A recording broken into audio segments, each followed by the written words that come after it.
প্রিয় দর্শক, আপনারা যে যেখানে আছেন সকলকে প্রীতি ও শুভেচ্ছা জানিয়ে নিউ ইয়র্ক থেকে রতন তালুকদার লাইভ শুরু করছি একদিনের বিরতির পর।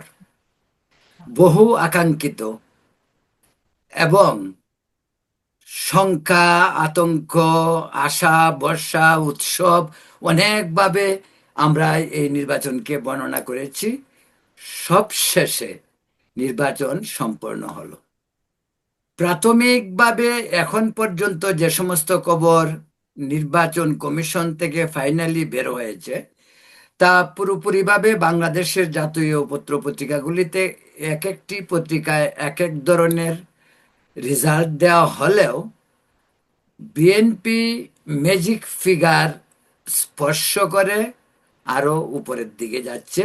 এটাই এখন পর্যন্ত সর্বশেষ খবর, অর্থাৎ বিএনপি প্রায় 180-র কাছাকাছি এখন পর্যন্ত, জামাতে ইসলাম 170 ক্রস করেছে, 10টি আচ্ছা। স্বতন্ত্র এবং একজন আচ্ছা। ইসলামিক ঐক্যজোটের একজন রয়েছে। সব মিলিয়ে সর্বশেষ যেটা হতে পারে এখন পর্যন্ত অনুমান করা হচ্ছে সেটা হলো বিএনপি হয়তো 200-র উপরে যাবে, নিশ্চিতই যাবে। 210-এর কাছাকাছি, কোনো কোনো পত্রিকা 213-টির কথাও বলছে। জামাত হয়তো 180 পর্যন্ত হিট করতে পারে। আর মোটামুটি ভাবে যারা স্বতন্ত্র প্রার্থী হিসাবে প্রতিদ্বন্দ্বিতা করেছিলেন তাদের বিষয়টা প্রায় মানে ফয়সালা হয়েছে, প্রায় 10টি সিটের মতো তারা পাচ্ছে। আর চরমোনাই পীর, তার দল একটি আসনে এখন পর্যন্ত জিতেছে, বাট এটাই হয়তো তাদের জন্য শেষ আসনও হইতে পারে, একমাত্র আসন। প্রিয় দর্শক, বলছিলাম বাংলাদেশের নির্বাচনের সর্বশেষ পরিস্থিতি নিয়ে আমাদের আলোচনা। আজকে আমাদের আলোচনায় রয়েছেন বিশিষ্ট সাংবাদিক, ঢাকা সাংবাদিক ইউনিয়নের সাবেক সহসভাপতি এনামুর রাজা দীপু, এবং নিউ ইয়র্ক থেকে রয়েছেন মানবাধিকার নেতা, একসময়ের সাংবাদিক শীতাংশু গুহ। অন্য একটি বিষয় বলে রাখি, এনামুর রেজান দীপু নিউ ইয়র্কেরই প্রবাসী এখন, যদিও তিনি দেশেই তার সাংবাদিকতার জীবন শুরু করেছিলেন। প্রিয় দর্শক, বলছিলাম যে নির্বাচনের ফলাফল কতটুকু মানুষকে আশান্বিত করেছে বা নির্বাচনের ফলাফল মানুষের কাছে কতটুকু প্রত্যাশিত ছিল, আর এই জয় পরাজয়কে মানুষ কিভাবে গ্রহণ করছে, সেটা নিয়েই আজকে আমাদের আলোচনা। ডক্টর ইউনূসের সরকারের চরম ব্যর্থতার বহিঃপ্রকাশ ঘটেছে এই নির্বাচনের ফলাফলে। মেটিকুলাসলি ডিজাইনের এই নির্বাচনটির পরিকল্পনা ডক্টর ইউনূস করেছিলেন, কিন্তু ওই যে তার লেজেগুবরে অবস্থার 18 মাসের সরকারে সমন্বয়ের অভাবে যা হয়েছিল, মবক্রেসি থেকে শুরু করে চরম ব্যর্থতা সব মহলে এবং লুটপাট, তারই প্রতিক্রিয়া এই নির্বাচন। যদিও জামাতকে নিয়ে অনেক ধরনের কথাবার্তা শোনা গিয়েছিল, বিশেষ করে সোশ্যাল মিডিয়ায় জামাতের ক্যাম্পেইন, হ্যাঁ।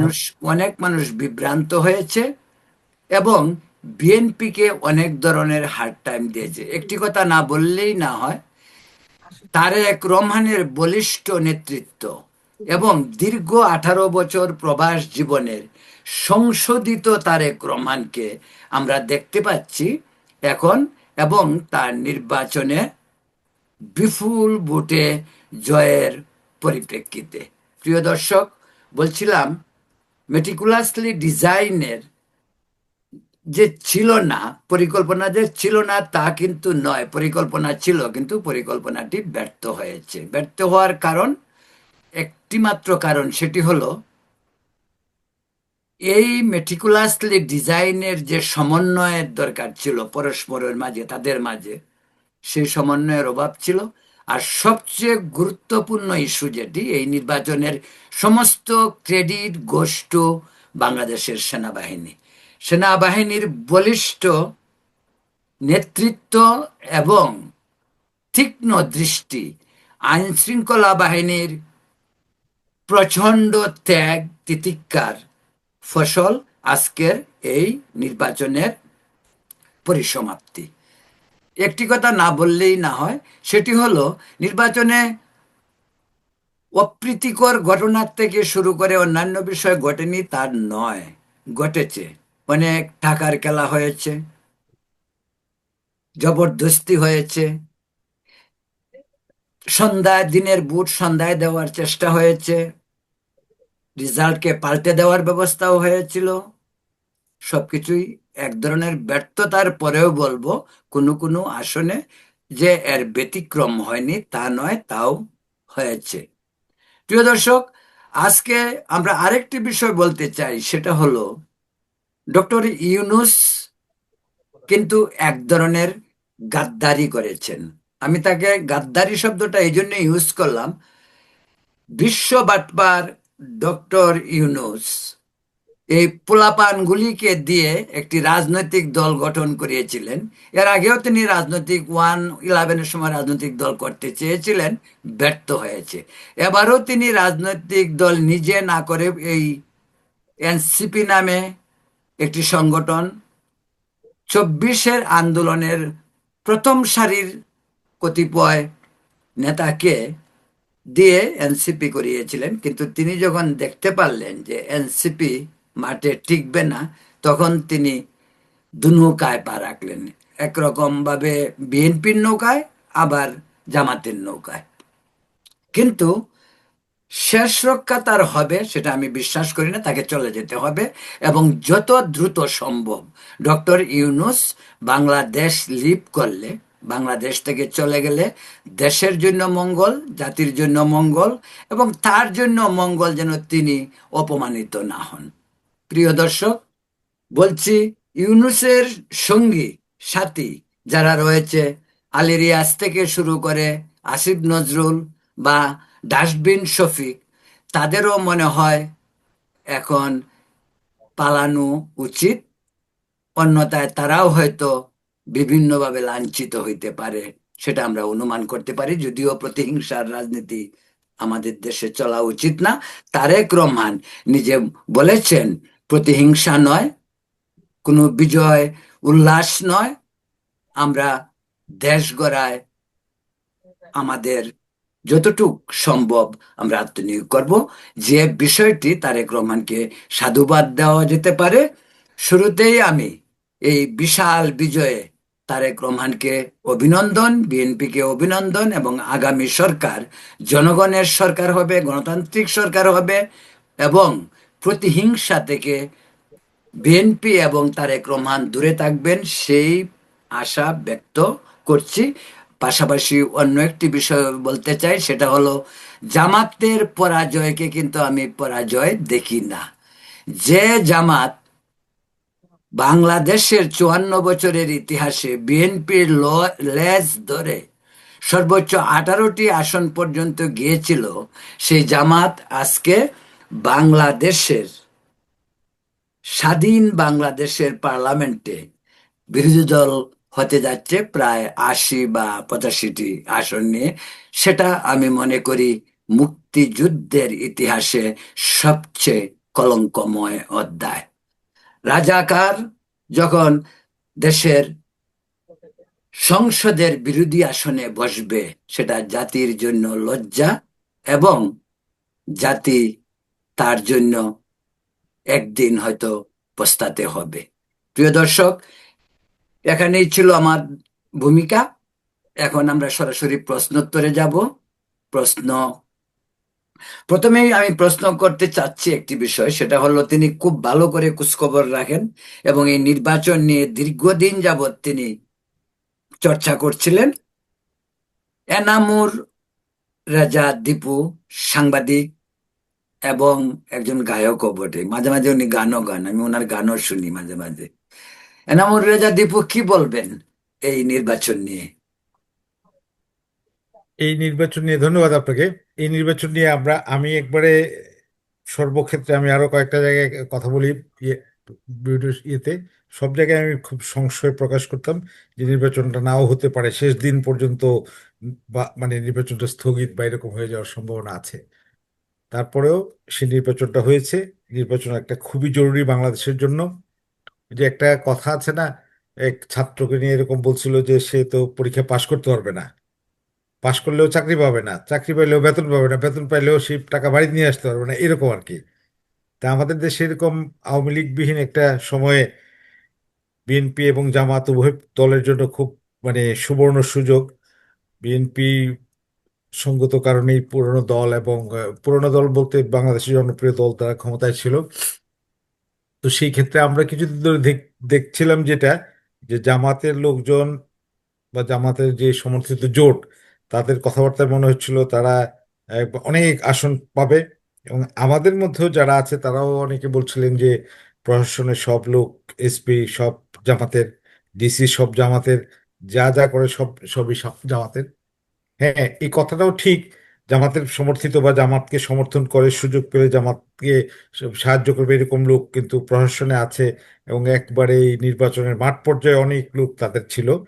এবং তারা এই দলটি এত মুনাফিকি জানে যে আমরা দেখেছি খুলনায় একজন কৃষ্ণ নন্দী বেশ বিপুল ভোটে পরাজিত হয়েছে, এই কৃষ্ণ নন্দীকে পর্যন্ত তারা জামাত আপনার প্রার্থী করেছে। মানে এটা মুনাফিকির কত বড়, যেই দলটি মানে তার কোনো গঠনতন্ত্র বা কোনো কিছুর সাথে যায় না এমন একটা প্রার্থীকে নিয়ে আসছে শুধু মানে এই আমাদের মাইনরিটি ভোটকে ইয়ে করার জন্য, প্রভাবিত করার জন্য। এবং নিজেরা অনেকটা পরিবর্তিত এবং নিজেরা অনেকটা সেকুলার হয়ে উঠেছে এটা প্রমাণ করার জন্য। কিন্তু তাদের কার্যক্রমে তারা এরকম ছিল না। যেই কারণে আমি কিন্তু এরই মধ্যে যতবার যতখানি কথা বলেছি, আমি 60-70টার কথাই বলতাম যে বড় জোর এরকম হতে পারে।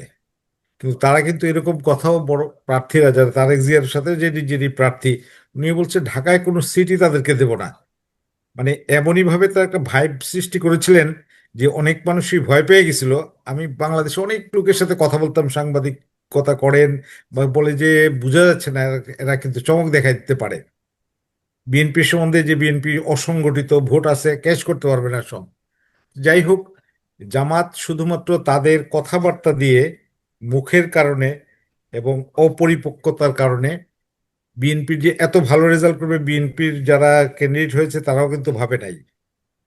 আবার আরেক দিকে যদি বিবেচনা করেন, জামাত 68টি আসন পেয়েছে একক জামাতের প্রার্থী, বা জামাত জোট পেয়েছে টোটাল আরো ধরেন 6 জন এনসিপি থেকে, আর অন্যান্য মিলে তাদের টোটাল হলো মোটামুটি এরকমই আর কি, 60-70-এর মতোই না কাছাকাছি।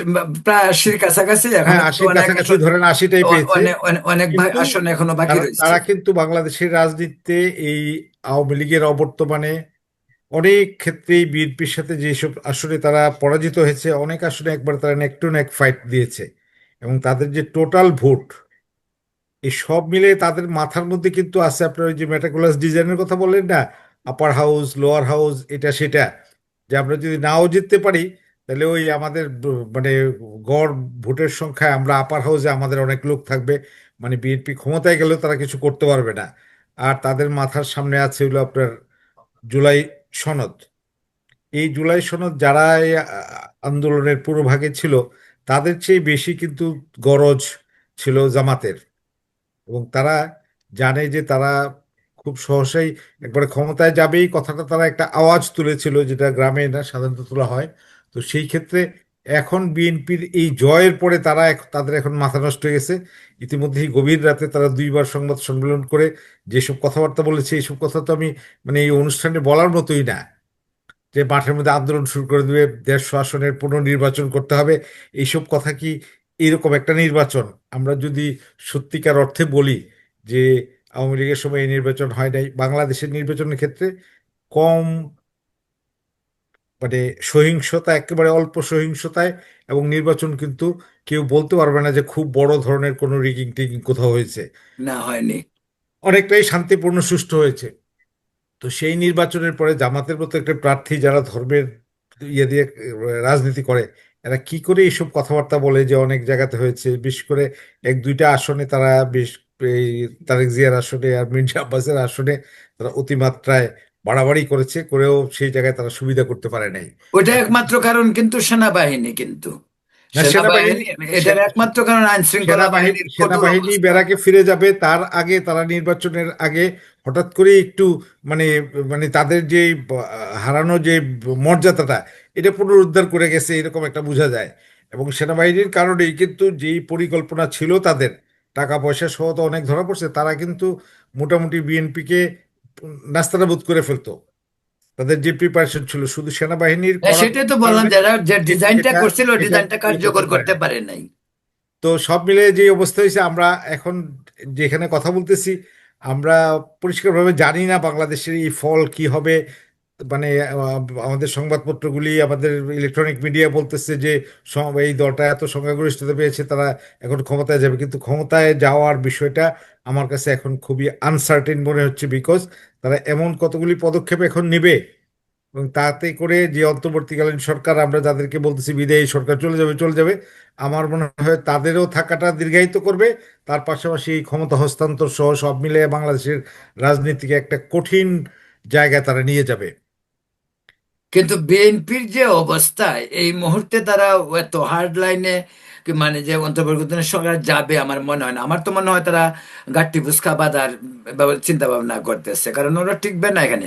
আপনি একটা জিনিস লক্ষ্য করছেন, যে এই যে হাবানুট ভোট যেটা, ভোটে কিন্তু কারচুপ এই জায়গাতে কিন্তু কেউ ভোটটা একেবারে টোটাল তারা একটা নাম্বার দিয়ে দিচ্ছে, মানুষ এটা বুঝেও না, মানুষ দেয়ও নাই। না না, এখানে নাম্বারটা যে দিচ্ছে আপনার না, ওরা দেখবেন নাম্বারটা শুধু দিয়ে দিচ্ছে। 20,05,000 এরকম এমন ভাবে রাউন্ড ফিগার, এটা হ্যাঁ, কোনোদিনই এরকম হয় না, হওয়ার কোনো সুযোগ নাই। না কোনো সুযোগ নাই, এটা তারা করছে কারণ এই জুলাইটাকে তারা ইসা করার এবং জন্য। তারা আগেই বলছিল যে 2-3 দিন দেরি হবে ওই ভোট দিতে, কিন্তু এই দ্যাটস রাইট। ভোটটা জাতীয় এই নির্বাচনের আগেই তারা ডিক্লেয়ার করে দিছে, কারণ তারা এই জিনিসটা বুঝতে পারছে যে এখানে দীর্ঘায়িত করা যাবে না।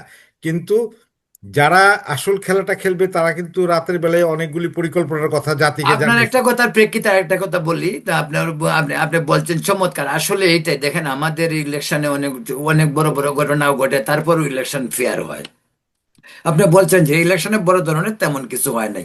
আপনার কি মনে আছে যে 91 এর নির্বাচন বা 96 এর নির্বাচন, 91 খালেদা জিয়া ক্ষমতায় আসে, 96 শেখ হাসিনা ক্ষমতায় আসে, সেই নির্বাচনগুলিতে তো টুকটাক গন্ডগোল হয়েছে, হয়েছে না? হয়েছে। অনেক সহিংসতা হয়েছে। হ্যাঁ, হয়েছে, অনেক কিছু হয়েছে, পরেও হয়েছে, সংখ্যালঘুদের উপর ইয়ে হয়েছে। আমি একটা জিনিস বলি কি জানেন, এই নির্বাচনটা যদি 91 এর নির্বাচনের মতো সরকার যদি মানে মানে তখন তো তত্ত্বাবধায়ক সরকার ছিল, এখন এই অন্তর্বর্তীকালীন সরকার যদি হাঙ্কি পাঙ্কি না গেম করতো, আমি আমি নিশ্চিত বিএনপি 240টি সিট পাইতো।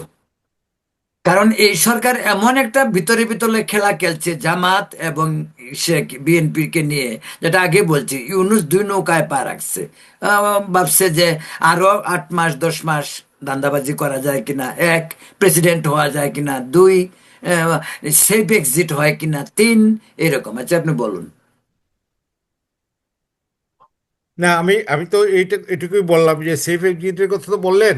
এইখানে কিন্তু একটি প্রশ্নে এখনো তাদের কার কার কি অবস্থা আমরা জানি না। জামাত, ডক্টর ইউনূস এবং তারেক জিয়া তিনজনের কিন্তু একই একটা প্রশ্নে কিন্তু তারা এক, সেটা হলো আওয়ামী লীগকে নিশ্চিহ্ন করে দেওয়া। এটা লন্ডন থেকে শুরু হয়েছে তাদের মধ্যে এইসব প্যাক্ট কথাবার্তা, এবং এখানেও এসে এই প্রক্রিয়াটা কিন্তু তারা ছিল। এখন একটু গ্যাপ তৈরি হয়েছে নির্বাচনের ফলটার কারণে, কিন্তু আলটিমেটলি কিন্তু এই তিনটা পার্টিরই মূল টার্গেট হচ্ছে আওয়ামী লীগ, আওয়ামী লীগকে নিশ্চিহ্ন করে দেওয়া। এখন এই নির্বাচনের পরে এবং নির্বাচনের আগে ওই নির্বাচনের এই পার্টি হিসেবে তারা আবার বলছে যে আমরা আওয়ামী লীগকে নিশ্চিহ্ন করে দিছি, তোমাদেরও নিশ্চিহ্ন করে দেবো বিএনপিকে। মানে এখানে এককভাবে কেউ দেশের মানে ক্ষমতায় থাকতে চায়, আর এটার পাহারাদার হিসেবে এখন আছে এই অন্তর্বর্তীকালীন সরকার।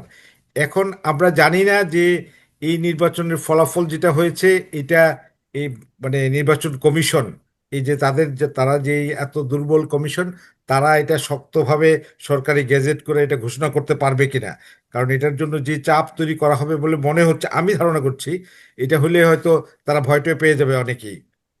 সেই ক্ষেত্রে কি হবে পাওয়ার ট্রান্সফারের, বা আরো যে আলী রিয়াজ সাহেবরা যে বসে রয়েছে ওখানে 280 দিন 380 দিনের এইসব মানে হিসাব নেই। সমীকরণ নিয়ে কোন দিকে যে নিয়ে যাবে, এটা কিন্তু আমরা স্পষ্ট না।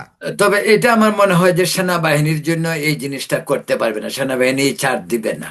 আমার আমার এটা আমি আমার ব্যক্তিগত মানে ইসের থেকে বলতেছি, সেনাবাহিনী হতে এত বড় একটা ইলেকশন হয়ে গেল, এখন ক্ষমতাটা মানে হস্তান্তর নিয়ে তারা যদি এই ধরনের গেম করতে চায়, আলী রিয়াজ বা ডক্টর ইউনূস, তাহলে আমার মনে হয় না সেনাবাহিনী এটাকে না, এই ক্ষেত্রে এটাকে যে বলবে যে কথাগুলি লেট ইট তাদের গো। মুখ দিয়ে বেরিয়েছে অলরেডি, তারা 150টা আসনের বিরুদ্ধে মামলা করবে।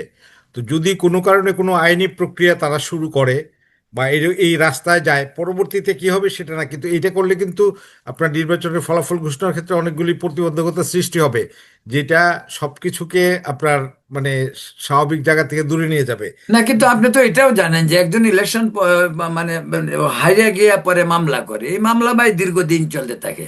এখন তো কালকে বা পরশু দিনের মধ্যে সরকারই গঠন করতে হবে। তো মামলা ঠিক আছে, মামলা 150 জন না 200 জনের করেও কি, আদালত দেখবে। সে কিন্তু ওই মামলার কারণে ওই দিক দিয়ে আবার মানে পাওয়ার ট্রান্সফার ইসে হবে, এটা কিন্তু হিসাবে পড়ে না, হিসাবে মেলে না। আচ্ছা, যাই হোক, আপনি আমাদেরকে আপনি আপনি আমাকে আরেকটা কথা বলেন। আওয়ামী লীগের রিয়াকশন বোধহয় আপনি শুনছেন, জানেন কিনা যেটা আমি আপনাকে একটু বলি। শেখ হাসিনা কিন্তু এই নির্বাচনকে ভুয়া নির্বাচন, পাতানো নির্বাচন এইগুলি বলছে যে লোকজন হয়নি, এরকম ভাবে বলছে। এটা আওয়ামী লীগের রিয়াকশন দিল্লি থেকে। না, আওয়ামী লীগ যেহেতু পার্টিসিপেট করে নাই, আওয়ামী লীগের তো এখানে রিয়েক্ট করে তো লাভ নাই। আওয়ামী লীগ তার মানে দলের নেতা কর্মীদের বলছে তোমরা ইলেকশনে পার্টিসিপেট করো না, যেও না। আওয়ামী লীগের কিছু কিছু মানুষ যায়ও নাই, যারা আর আওয়ামী লীগের অধিকাংশ মানুষ নেতা যারা পোর্টফোলিও হোল্ড করে তারা তো কেউ যায়ই নাই। আর সাধারণ মানুষ যারা আওয়ামী লীগের সমর্থক, তারা কেউ কেউ হয়তো গেছে, কাউকে ভোট দিচ্ছে, এটা আইডেন্টিফাই করার কিছু নাই, কিন্তু যারা কোনো পোর্টফোলিও হোল্ড করে তারা কিন্তু যায়টাই নাই। এবং ভোটের যে হিসাব মানে কাস্টিং টোটাল ভোট, সেই হিসাব করলেও বোঝা যায় জিনিসগুলা। তো যাই হোক, নির্বাচন হয়ে গেছে। এখন যেই প্রক্রিয়ায় সরকার গঠন হলে তারপরে আরো অনেক জটিলতা সামনে আছে।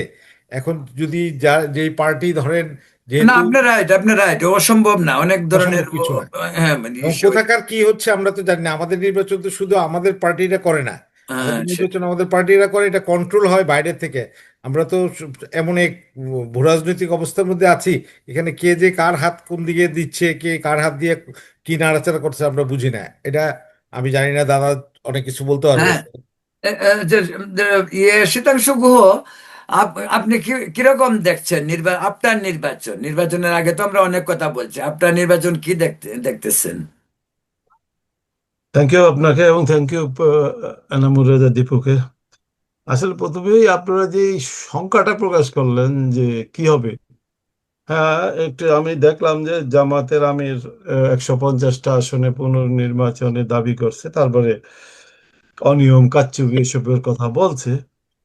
এগুলি নির্বাচনের পরে বলেই থাকে, বাট এতে কিচ্ছু আসে যায় না। মামলা করতে হইলেও ভোট গেজেট হওয়ার পর ওই নির্বাচনের ফলাফল গেজেট হওয়ার পরে মামলা করবে, এবং ওই মামলা 5 বছর পর্যন্ত আরেকটা নির্বাচনের মধ্যে চলে যাবে, এতে কিছু আসে যায় না।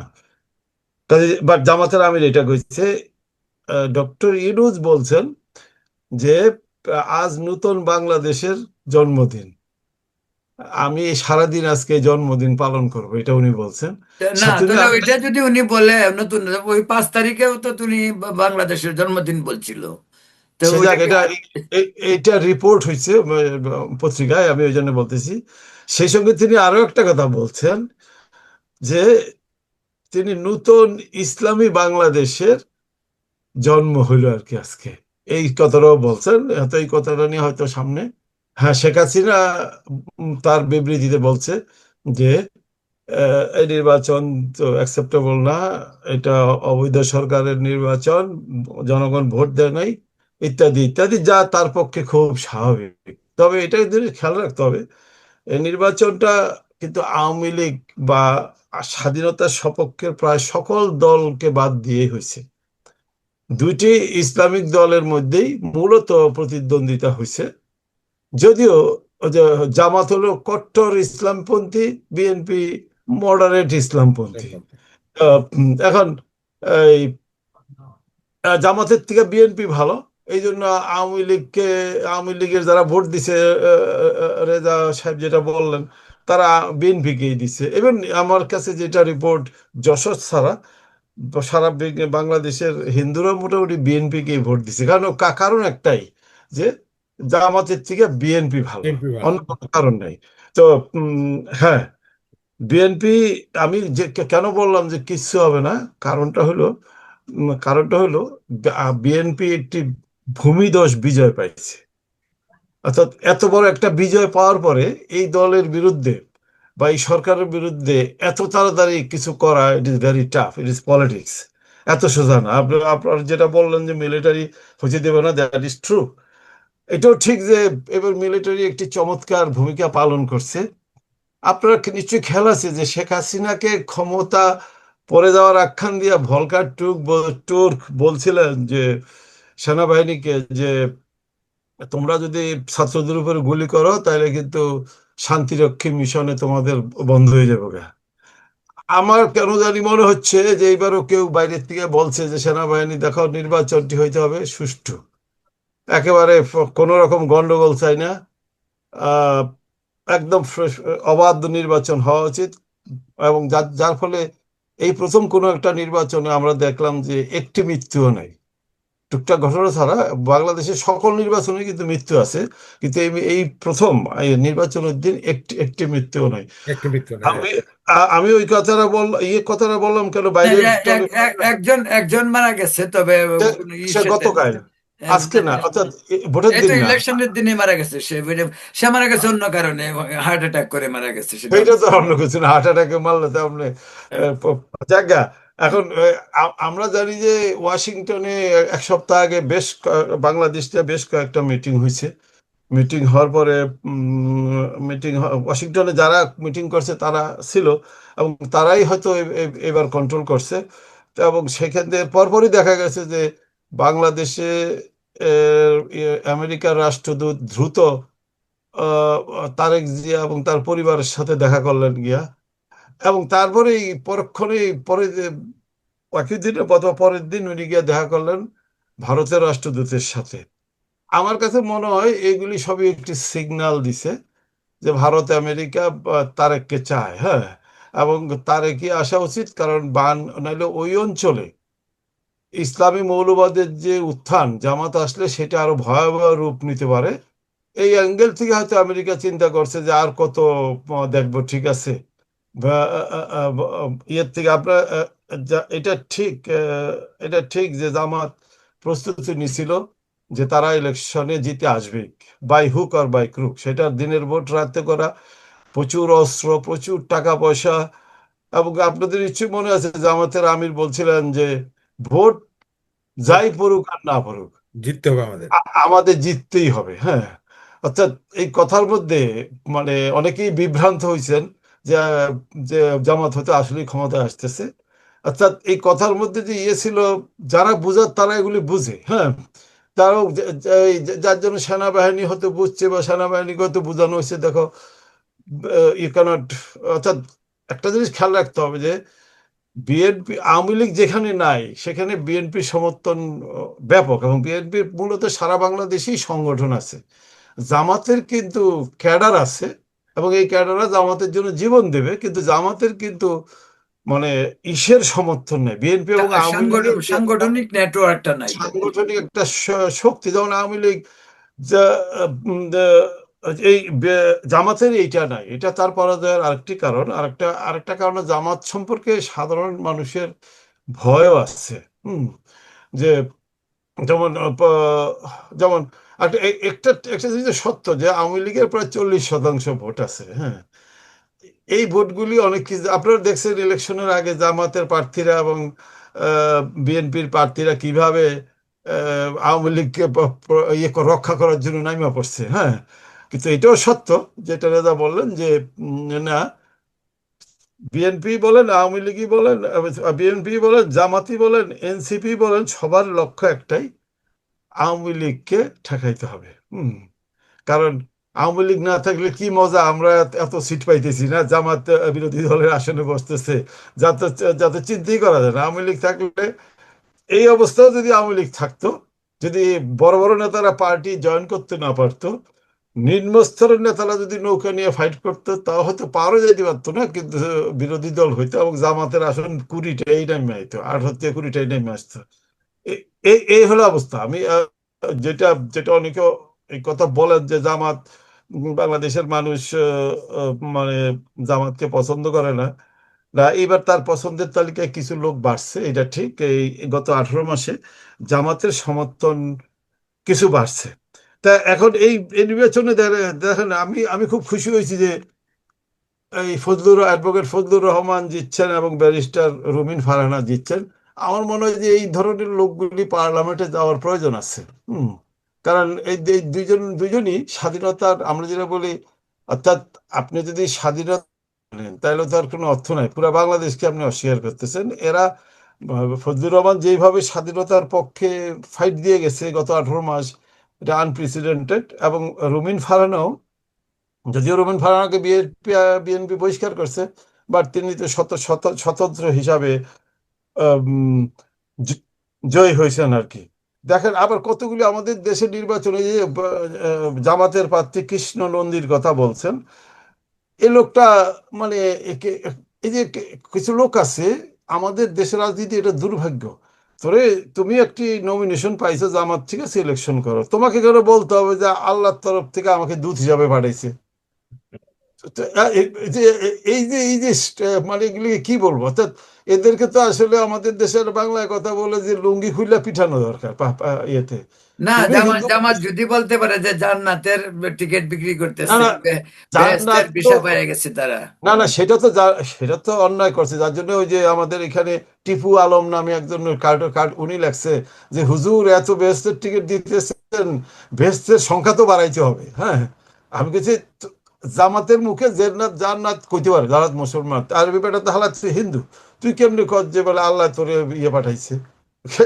আমার ভাই, কথা যে এগুলি এগুলি কি, আমরা এগুলি সাম্প্রদায়িক শুনেন, আমরা সাম্প্রদায়িক এগুলি সম্প্রীতি সাম্প্রদায়িক সংখ্যা না, এটা কোনো সম্প্রীতির মাঝে মুসলমান, বসবাস করি তো, তা না, এই জন্য এটা হয়তো কৃষ্ণবাবু। বিষয়টা তা না। এইটা হ্যাঁ কোনো মুসলমানও চায় না যে আমি আমি আমি আমি কই কই যে আল্লাহ আমারে ওহি হিসাবে পাঠাইছে, এরকম কোনো মুসলমানও পছন্দ ভাই, করে না। আমাদের আমাদের আর এই যে কি কয় একটা পিনাকি ভট্টাচার্য কালকে এই তো কান্না পিনাকিদের, কান্নাকাটি করে কত কথা শোনেন বললো। শোনেন, জামাত জামাত দুই তিনজন হিন্দুকে নমিনেশন দিছিল। তো পাশ করবে না কেউ, সেটা হচ্ছে জামাতও জানতো বাবা। কিন্তু এটা তো খেয়াল করতে হবে, জামাত একজন মহিলাকেও ইয়ে দেয় নাই, নমিনেশন দেয় নাই। অর্থাৎ যে জামাতের পরাজয়ের পিছনে বাংলাদেশের মহিলারা কিন্তু ব্যাপকভাবে এবার বিএনপিকে ভোট দিছে। কারণ তারা একটা জিনিস টের পাইছে, যেই দল একজন মহিলাকে নমিনেশন রাখতে দেয় যায় না, না।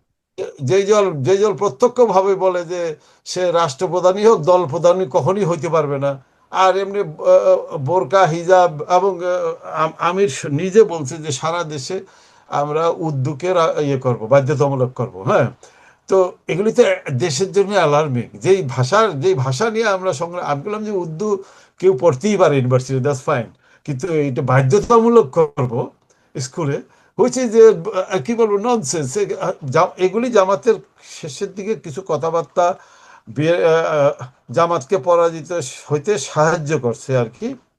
তো আহ, আমাদের আমাদের অবশ্য মানে এখন পর্যন্ত কি কোনো, আমি চেষ্টা করছি বলতেছি যে নিতাই রায়চৌধুরী জিতছে বললে আমরা দেখছি হুম হুম। পত্রিকায়, কিন্তু এর বাইরে আর কোনো হিন্দু জিতছে বললে আমার আমার আমি এখন পর্যন্ত জানি না।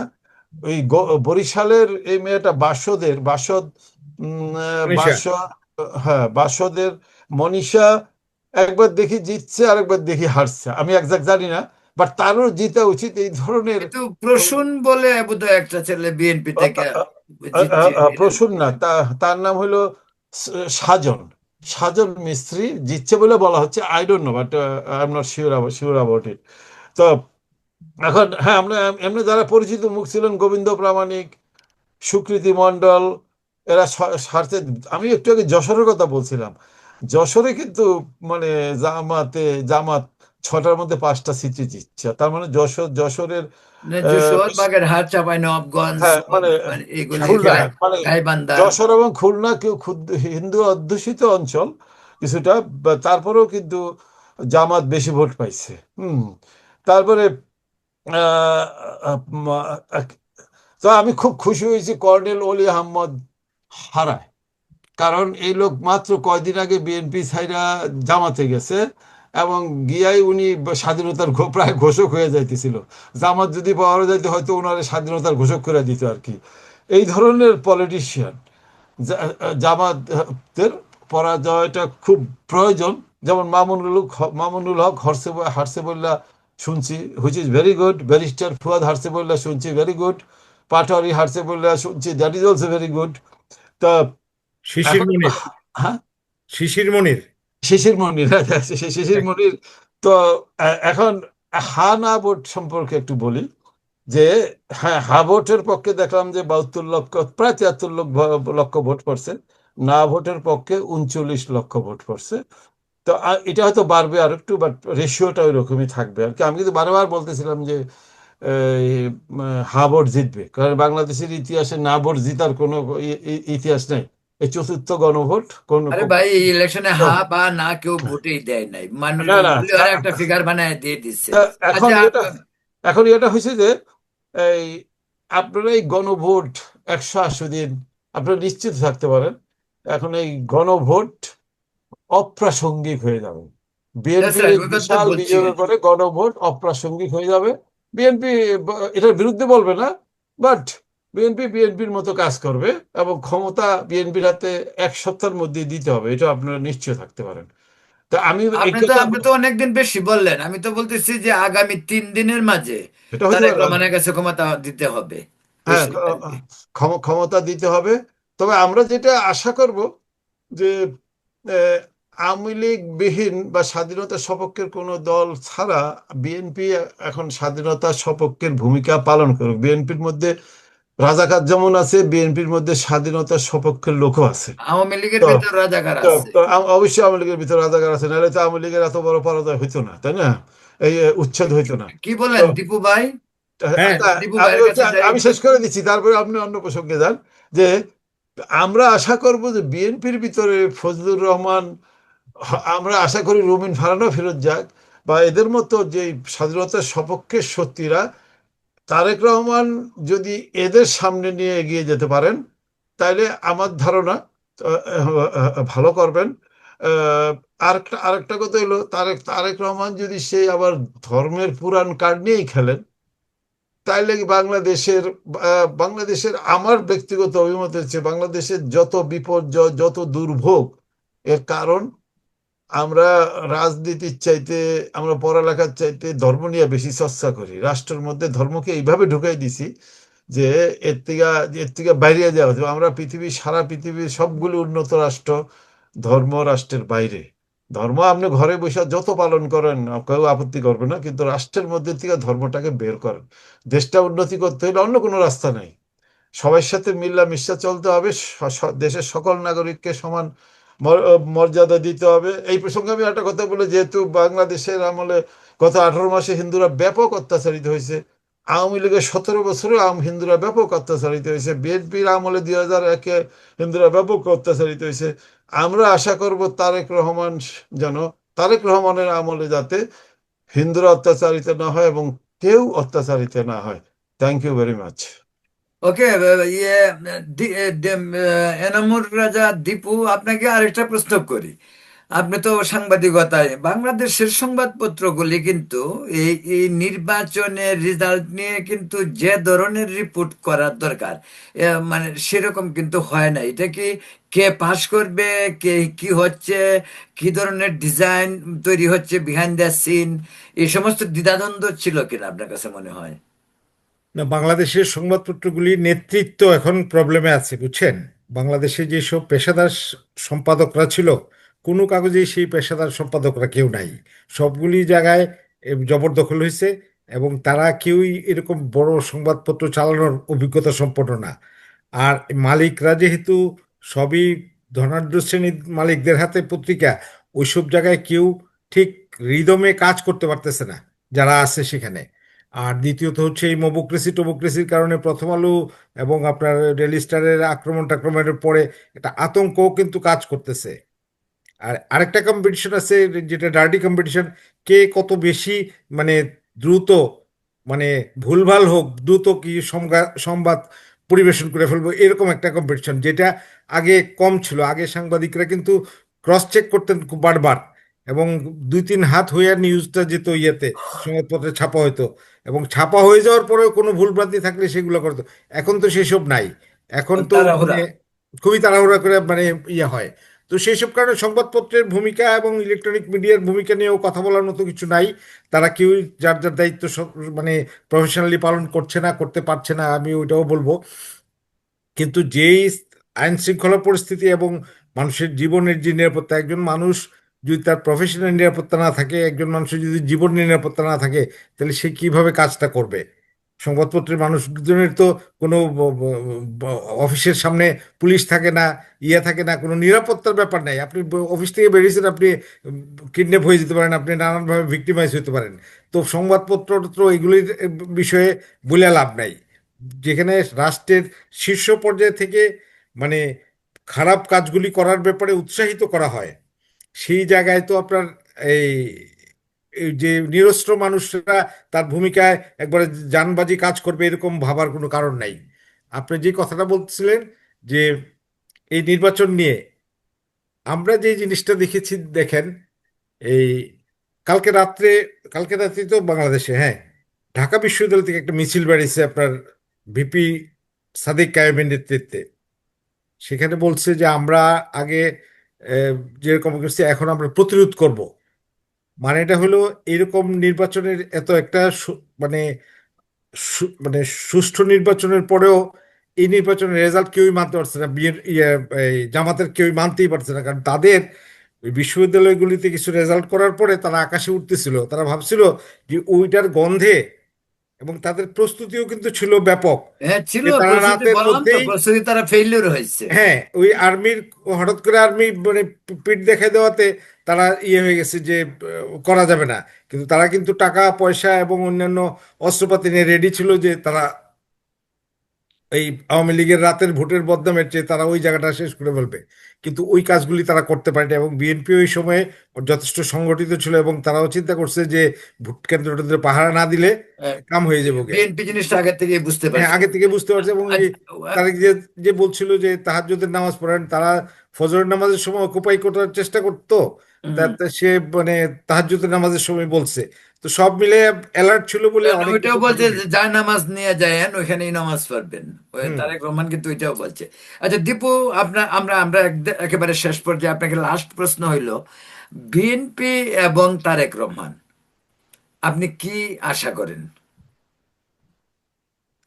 না, আমি কি আশা করি, আমি তো একজন সাধারণ জনতা, দূরবর্তী আমি অবস্থানে জনতা থাকি। হিসাবেই হ্যাঁ, বলছি, একজন আমি একজন আমি যেটা ইয়ে করি, মন্দের ভালো হিসেবে যেই দলগুলির রাজনীতিতে ছিল, তার মধ্যে মানে মন্দের ভালো হিসেবে আমি বিএনপিকে সাপোর্ট করি। সাপোর্ট করি মিনস এটা আমার, আমি তো ভোট দিয়েও সাপোর্ট করতে পারি না, আমি সাপোর্ট করি এই হতে বাংলাদেশ একটি বড় ঝুঁকির হাত থেকে এই বিএনপি এই নির্বাচনে এইভাবে থাকার জন্য বাংলাদেশ বাঁচলো। কারণ যেইভাবে জামাত মনে করেছিল, যে জামাত সহ ইসলামী শক্তিগুলি, যে তারা one one box all vote এরকম একটা কথা বলছিল না, এটার পর থেকে কিন্তু আমার মধ্যে এক ধরনের আতঙ্ক কাজ করছিল, যে এরা সবগুলি যদি একসাথে হয়, আমাদের দেশের গ্রামের মানুষ, এবং আপনি দেখবেন এই যে নির্বাচনের রেজাল্টটা কি হয়েছে দেখেন, আপনি একবারে কুড়িগ্রাম থেকে শুরু করেন বা এই দিনাজপুরের ভ্যালি থেকে শুরু করেন, যেসব এলাকাগুলি অনুন্নত পশ্চাৎপদ, ওইসব এলাকায় কিন্তু জামাতের প্রার্থীরা, রংপুর ছিল জাতীয় পার্টির দুর্গ, রংপুর দখল করে ফেলছে এরা, রংপুর সাতক্ষীরা খুলনা আর পর্যন্ত। এখানে একটু অ্যাড করে আরেকটা জিনিস, খুব সারপ্রাইজ, সারপ্রাইজ না, এটা অনেক দিন যাবতই হচ্ছিল, আপনি এটা ভালো জানেন। সেটা হলো যে পশ্চিমবঙ্গের সঙ্গে সীমান্ত এলাকাগুলি জামাতের ঘাঁটি কিন্তু একেবারে সেই চাঁপাই নবাবগঞ্জ থেকে হুম। পঞ্চগড় থেকে গাইবান্ধা, পঞ্চগড় থেকে শুরু সাতক্ষীরা। করে গিয়ে নড়াইল, নড়াইল হয়ে আপনি যশোরের নড়াইল বা আপনার মেহেরপুর থেকে সাতক্ষীরা। একেবারে একেবারে বাগেরহাট পর্যন্ত, সাতক্ষীরা বাগেরহাট এই হুম। পর্যন্ত দেখেন যে মানে জামাতের অবস্থা খুবই ভালো, এবং খুবই জামাতের ভালো। অধিকাংশ সিটগুলি কিন্তু এখান থেকেই আসছে কিন্তু, বুঝছেন?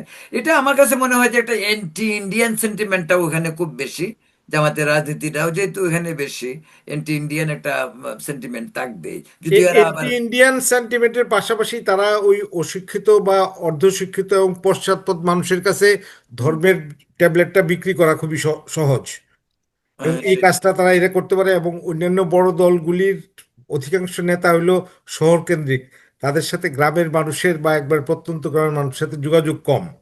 বিএনপি আওয়ামী লীগ দোনো দলের কিন্তু এই বুর্জোয়া একটা চরিত্র ছিল, তারা শহর কেন্দ্রিক থাকতো, রাজধানী কেন্দ্রিক থাকতো, গ্রামের আর আর জামাতের অধিকাংশ নেতা হলো তারা স্থানীয়ভাবে ওইসব এলাকায় থাকে। আপনি দেখেন যে লোকটা বার্ষিক 4 লক্ষ টাকা ইনকাম ট্যাক্স শো করে বা দেখায়, সেই লোকটা বিমানে করে 74 লক্ষ টাকা নিয়ে যাচ্ছে।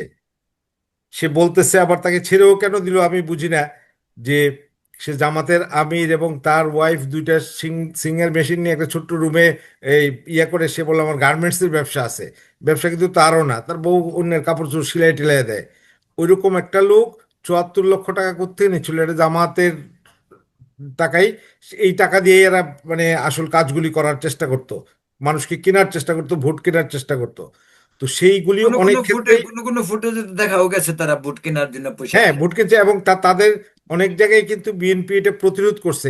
এটা সম্ভব হয়েছে আপনার এই যে সোশ্যাল মিডিয়া সহ মানুষের মধ্যে এক ধরনের একটু সচেতনতাও তৈরি হয়েছে, জাগরণ যে করছে, হ্যাঁ। রাস্তাঘাটে যারা পাও, আবার এই যে ধরেন 2.5 কোটি 3 কোটি বুরকা কিনছে, বুরকার ভিতরে করে 10টা 15টা করে বাইরে ছাপানো ব্যালট নিয়ে যাবে, রেখে আসবে। এরকম অনেক প্ল্যান তাদের ছিল, অনেকগুলি তারা করতে পারে নাই। আগের 2-3 দিন আগে থেকে এই দৃশ্যপটটা অনেকটা চেঞ্জ হয়ে যায়। নয়তো দেখতেন ওই যে অনেক জায়গায় যে জামাতের নারীরা যেভাবে এগ্রেসিভ ছিল, তারা কিন্তু ওই কাজটা করতো, ভুয়া ব্যালট নিয়ে দিত ভিতরে, এগুলো চ্যালেঞ্জ করা বা কোনো কিছু করা যেত না, ভোটের হিসাব বেড়ে যেত। যেটা আমরা গত একটা আলোচনায় করছিলাম, যে এই যেসব নেতাগুলি জিতছে সবটি আসনে কয়েক লক্ষ করে ভোট তারা স্থানান্তর করে রাখছে, এগুলি কোনো বিএনপি টেরও পায় নাই। সেটাই। কিভাবে যে করছে এটা বিএনপি টেরই পায় নাই।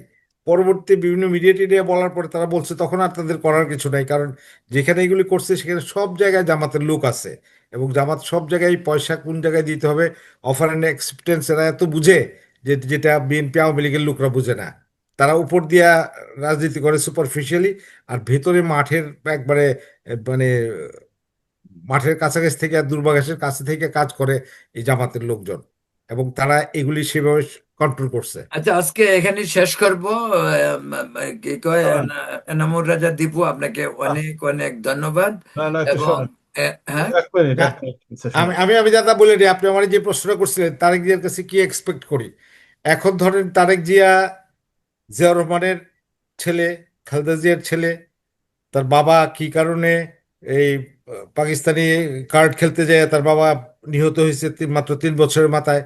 তার মাও অনেকভাবে অনেক কারণে মানে নিগৃহীত হয়েছে রাজনৈতিক কারণে। তো এগুলা থেকে সে যে ধরেন 17 বছর লন্ডনে ছিল, ওইখানে পড়ালেখা করে নাই, কোনো ডিগ্রি নেই, কিন্তু এই জিনিসগুলি তো রিয়েলাইজেশনের একটা সুযোগ তার ছিল। এবং সে যেহেতু তার মায়ের পরে এই দলের নেতৃত্বে আসবে, সবকিছু রেডি, তো সেই জায়গায় তার কিছু মানসিক প্রস্তুতিও ছিল। এবং সেই যে প্রস্তুতি কিছুটা ছিল, এটা কিন্তু আমরা তার এই নির্বাচনী প্রচারের ক্ষেত্রে দেখছি। এবং সে যে ধরেন যদি আরো 2 মাস আগে সে বাংলাদেশে নামতো, তাহলে বিএনপি এত সিট পাইতো না, তাকে বিভ্রান্ত করে ফেলতো। সে একবারে তফসিল ঘোষণার পরে আসাতে সে আইসেই কিন্তু নির্বাচনী প্রচারণায় চলে গেছে। মাঝখানে আর তার মাথা নষ্ট করার মতো বা এই অন্যান্য কিছু নিয়ে চিন্তা করার মতো জায়গা সে আর পায় নাই। এই কারণে তার দল ভালো করছে, এটা আমার নিজস্ব ক্যালকুলেশন। তো আমি ধন্যবাদ। সেই কারণে মনে করি যে জামাতের হাতে নেতৃত্ব গেলে তারা যা করতো তার চেয়ে ভালো করবে। কারণ জামাত হলো বেসিক্যালি মুনাফেকের দল, তারা যা বলে তারা নিজে বিশ্বাস করে না, এবং একবারেই মানে মুখের কথা আর বুকের ভাষা একরকম না। তারেক জিয়া ওইরকম করলে তার দল যেহেতু সেই মানে লাস্ট ম্যান, তারপরে কে দলের নেতৃত্ব দেবে জানে না, সেই কারণে সে অন্তত চেষ্টা করবে যে একটু ভালো কিছু করা যায় কিনা। ধন্যবাদ, ধন্যবাদ আপনাকে এনামুর রাজা দীপু, ধন্যবাদ, অনেক অনেক ধন্যবাদ। শীতাংশু গুহ, 1 মিনিট। বিএনপি এবং এবং তারেক রহমানের কাছে কি মানে চান আপনি? আপনি বলতে হাইপোথেটিক্যাল বললাম আমরা, বুঝলাম যে, একজন একজন জনগণের পার্টি আচ্ছা, হিসাবে। ঠিক আছে, আপনি একটু আগে ওই সাংবাদিকদের কথা বললেন আর কি। আমি এখনই যে একটু এই এই জয়েন করা আখ্যান দিয়ে গান শুনতেছিলাম, প্রথম বাংলাদেশ শেষ বাংলাদেশ গান হচ্ছে টিভিতে আর কি। তার মানে বিএনপি জিতছে মানে এখন প্রথম বাংলাদেশ শেষ বাংলাদেশ ইতিমধ্যে ঢাকাতে শুরু হয়ে গেছে আর কি। অর্থাৎ এইটা তারাও তো সাংবাদিক, তাই না? আমাদের দেশের আহ, সাংবাদিকই বলেন রাজনীতিকই বলেন, টোটাল যে জনগোষ্ঠী, তার যে চরিত্র, এই চরিত্রের বাইরে তো সাংবাদিকও না রাজনীতিকও না। রাজনীতিক যেমন সৃষ্টি হয় নাই, সাংবাদিকও সৃষ্টি হয় নাই। কাজেই এই দৈন্যতা সত্ত্বেও হয় সাংবাদিক। আমি নিজে যেহেতু ঢাকা সাংবাদিক ইউনিয়নের একজন ছোটখাটো নেতা ছিলাম, জয়ী হয়েছি দু এক দুইবার। কাজেই আমি জানি যে কিছু লোক আছে, বা তারা হয়তো এখন আর নাই, বা এখন অনেক অর্বাচীনরা চলে আসছে আর কি। যেটা হয় রাজনীতিতে, যেমন সবাই চলে আসছে অর্বাচীন, এরা অর্বাচীনরাই চলে আসছে। কাজে এই হলো সাংবাদিকদের কোশ্চেন। আপনি বলতেছেন বিএনপি এবং তারেক জিয়ার কাছে আমি কি আশা করি? অন্য কিছুই না, আমরা এই মুহূর্তে জাতি, আর শুধু আমি না, আপনি এবার দীপু একটা স্বস্তির নিঃশ্বাস ফেলতেছেন যে ইউনূস নামে জঞ্জাল বা অবৈধ সরকার থেকে আমরা মুক্তি পাইতেছি। এইটা পুরা জাতির জন্য একটি স্বস্তি। যে স্বস্তিটা কেন? তারেক জিয়া বা বিএনপির জন্য না, একটি অবৈধ সরকারের জায়গায় একটি অন্তর্বর্তী সরকার, যার কোনো সংবিধানে যার কোনো বিধানই নাই, জায়গায় আমরা একটি রাজনৈতিক সরকার পাচ্ছি। এই যে রাজনৈতিক সরকার, কিছু ইউনূসের তো কোনো দায়িত্ব ছিল না, কারো কাছে জবাবদিহি করার কোনো প্রয়োজন ছিল না। সে বন্দর দিয়ে দিতে পারে, সেন্ট মার্টিন দিয়ে দিতে পারে, সাড়ে 3,500 কোটি টাকার দিয়ে জেট কিনতে পারে, দ্যাটস ফাইন, তার কোনো দায়িত্ব নাই। কিন্তু একটি রাজনৈতিক সরকারকে একেবারে স্বৈরাচারী হলো তাকে কিছু জবাবদিহি করতে হবে। জবাবদিহি করতে হয়। এই কারণেই এই সরকারটাকে আমরা এই মুহূর্তে এই অবস্থায় ওয়েলকাম জানাবো। যে আপনি যেমন তারেক রহমানকে কনগ্রেচুলেশন জানাচ্ছেন, আমিও এর মাধ্যমে জানাচ্ছি যে আওয়ামী লীগের অনুপস্থিতিতে আমরা মনে করি তারেকের হাতেই, বিএনপির হাতেই দেশ আপাতত নিরাপদ। অর্থাৎ বিএনপি রাজনৈতিক পথে, অর্থাৎ মাসল দিয়া না, রাজনৈতিক বিচারে, রাজনৈতিক প্রজ্ঞা নিয়ে সামনে এগিয়ে যাক। এবং দেশের যা ভালো হয়, আজকে দেশে যে একরকম কি বলবো অরাজক অবস্থা, মা দীপুচন্দ্র দাসের মতো লোককে এইভাবে পুরা মারা, একটা লোক প্রতিবাদ করার নাই, এই অবস্থার থেকে বেরিয়ে আসতে চায় জাতি। তারকের হাতে এখন অনেক দায়িত্ব। আমরা অন্যদিন আরো এই ব্যাপারে ডিটেলস ঠিক কথা আছে, বলবো। তারকের আজকে হাতে আমরা অনেক দায়িত্ব, আমরা আশা করি আজকে আমরা ফুলফিল। Thank you. এখানে শেষ করতে যাচ্ছি। প্রিয় দর্শক, আপনারা দেখছিলেন রতন তালুকদার লাইভে সাংবাদিক এনামুর রেজা দীপু এবং মানবাধিকার নেতা শীতাংশু বিকাশ গুহ। আপনাদেরকে অনেক অনেক ধন্যবাদ, এবং থ্যাংক ইউ। পরবর্তীতে আবার আপনাদের সঙ্গে কথা বলবো।